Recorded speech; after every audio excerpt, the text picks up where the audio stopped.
నా భర్త బలహీనత నన్ను చాలా బాధపెడుతుండేది. అతనికి గతంలో ఆసక్తి ఉన్నా, కానీ గతంలో ఏం చేయలేకపోయారు. డయాబెటిస్ కూడా ఉండడం వల్ల ఎప్పుడూ అలసిపోయేవారు.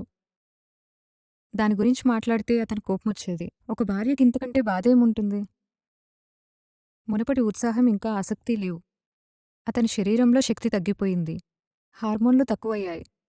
అది అతని శరీర తత్వాన్ని మరియు సామర్థ్యాన్ని మెరుగుపరిచింది. ప్రతిరోజు ఈ క్యాప్సూల్స్ తీసుకుంటున్నాడు. ఇప్పుడు తనెల్లప్పుడూ మూడ్లోనే ఉంటున్నాడు. తనని తాను మలుచుకున్నాడు.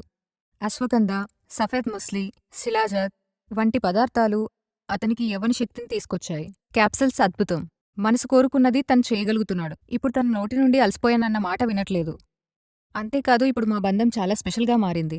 శక్తి, ఆత్మవిశ్వాసం మళ్లీ తిరిగి పూర్తిగా వచ్చింది. క్రీమ్ వాడటం వల్ల ఇంకా లాభం వచ్చింది. తన ఆత్మస్థైర్యం రెండింతలు పెరిగింది. అవమానంగా ఫీలవడం తగ్గింది. నా దగ్గరికి రాలేకపోయేవాడు.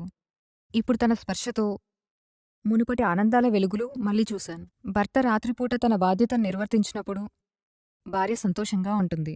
నేను అలసిపోయానని వెనుదిరిగినప్పుడు ఏ భార్యకైనా ప్రేమ తగ్గుతుంది. అది నా వివాహ బంధాన్ని తిరిగిచ్చింది. ఇప్పుడు తను మునుపటి కంటే మరింత చురుగ్గా, మరింత ప్రేమగా మారాడు. మీకు తెలుసా, నేను తనను ఉత్తేజపరిచే పనిలేదు. పురుషుడు బలహీనపడటం వల్ల వివాహ బంధం కుంటుపడుతుంది. 40-45 సంవత్సరాల వయస్సు సమస్యే కాదు. నేను బలహీనుడినయ్యాననుకోవడం వల్లే సమస్య. వారి శక్తి వ్యవస్థను, విశ్వాసాన్ని మరియు సమయాన్ని సరిచేసింది. నేను దీంతో చాలా సంతోషంగా ఉన్నాను. నిజంగా చెప్పాలంటే మా సంబంధాన్ని మళ్లీ వేడెక్కించింది.